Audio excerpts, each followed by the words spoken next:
The cedar birdhouse would have started out from a little seed, like you see here.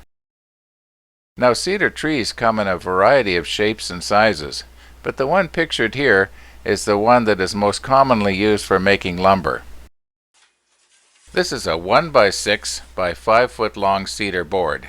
It's just enough to make one birdhouse. Now I'd like to be able to say that a little birdie told me this, but of course it didn't. But I've heard that the inside of the birdhouse should remain rough. And the reason for that is so that once the chicks are ready to leave, it makes it a lot easier for them to climb up to the exit. So here I'm only sanding one side of the board, and that'll be the outside.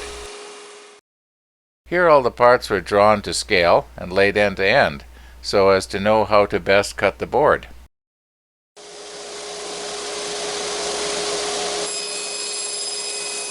Okay, I know I scratched my elbow earlier. I meant to do that. Let's see if we can zip through these next few saw cuts just a little bit faster.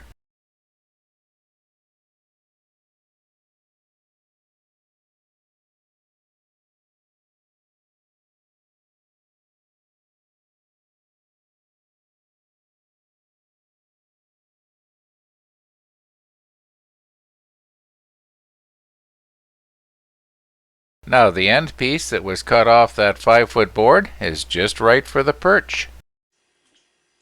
These pieces here are just the birdhouse prototype, and they'll be used as templates later to lay out on each individual board and hopefully be able to avoid any knots.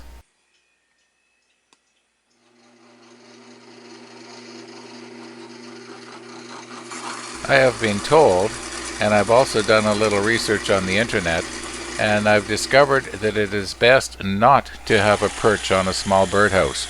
So this will be the only birdhouse that has a perch. The rest won't. So okay, using these templates, let's see if we can actually cut up a board and make a real birdhouse.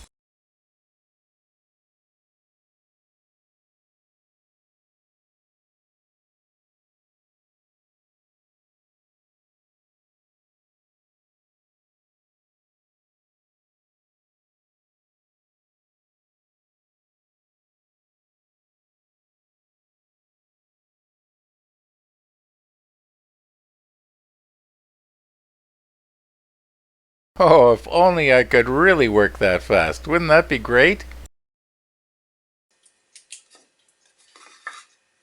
Okay, all the pieces for the second birdhouse are cut out.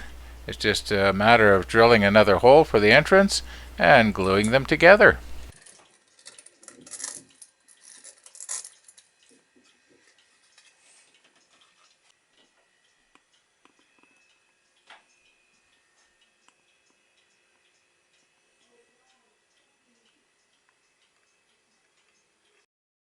This glue is a lot more expensive than plain carpenter's glue, but I've tested it out and it really is waterproof.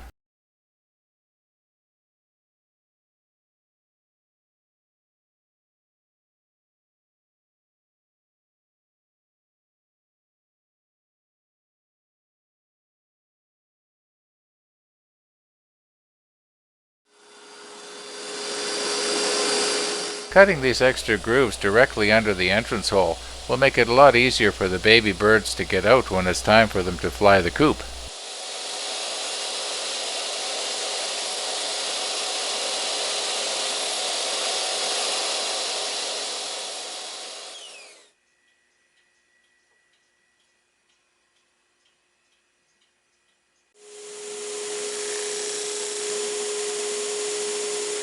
Cutting off the corners of the birdhouse floor like this will act as drains in the unlikely event any water should get in the birdhouse. These little holes are going to be for a hinge so that one side can be opened up for easy clean out.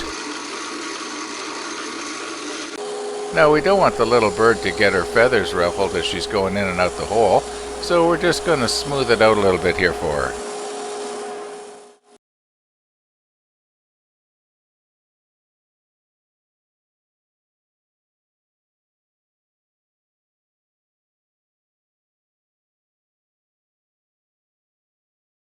All of the joints in this birdhouse are glued.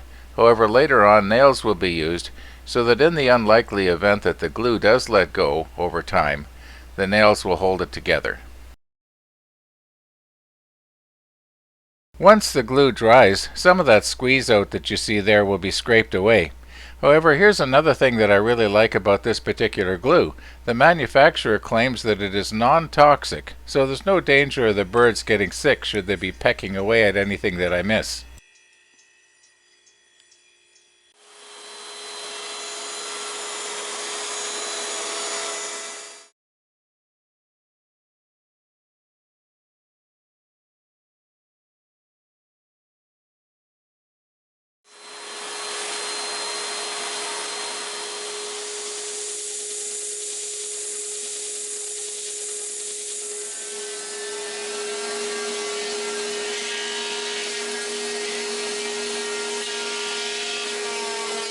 I've heard that birds do not like the smell of paint or varnish, so that's why this birdhouse is just left plain.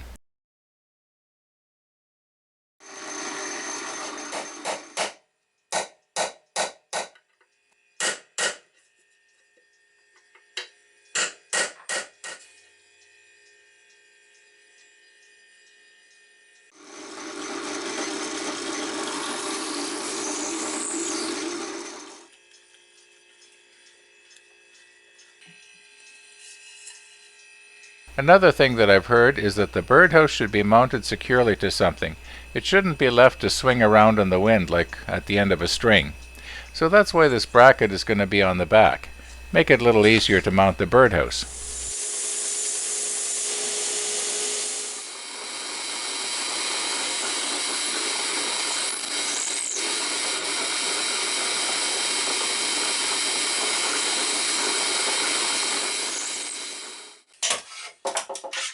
These clamps have been on overnight now. We'll just see how much squeeze out I have to remove.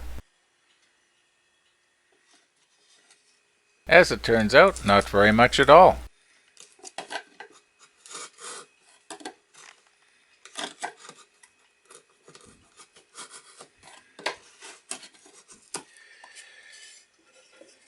Those holes I drilled earlier for the clean-out door, we're going to make use of them now.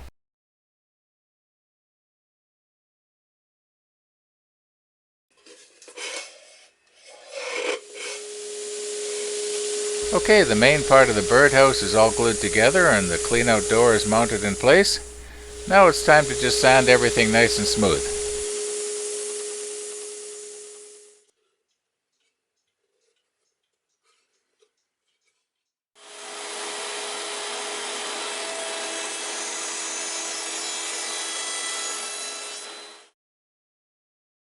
Well, I really don't think the little bird's going to care, but making the corners and the bottom rounded over is going to make it look better. Well, naturally we don't want the clean-out door to come open and the baby birds to fall out, so we're going to have to make some sort of a latch.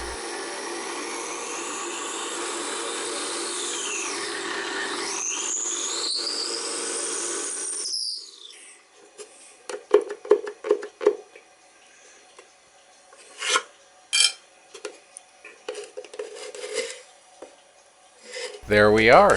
Very simple and very effective, and possibly one of a kind.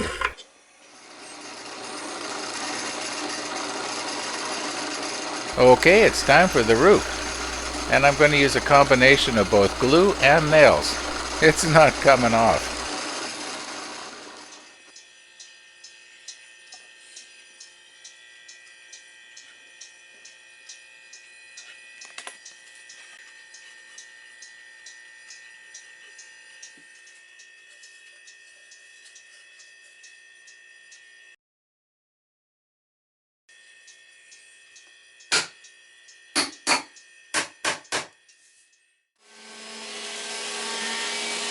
And just a few more passes with the palm sander. Nobody's going to get slivers off this birdhouse. Every one of the joints has this waterproof glue. It's not going to be coming apart anytime soon.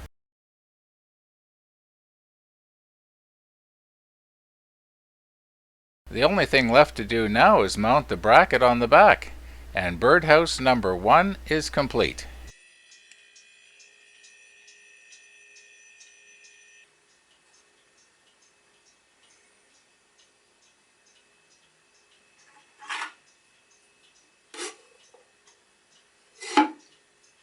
It's almost sad in a way, but it's time for this little birdhouse to leave the workshop.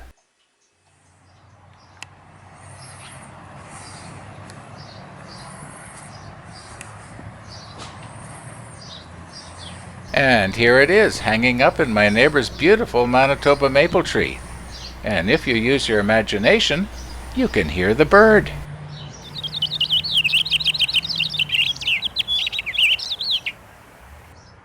Now, if you bought your birdhouse from the BFM Thrift Store in Winnipeg, and it is birdhouse number 8 through 21, it would have been made from these pieces that you see here.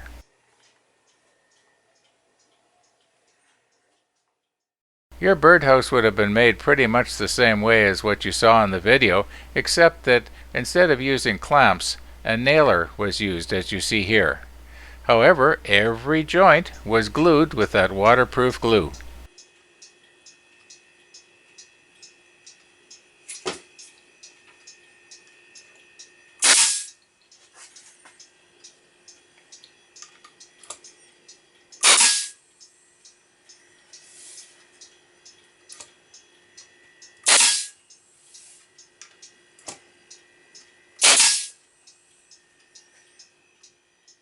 And you know, it could well be that one of these cedar birdhouses that you see right there is yours.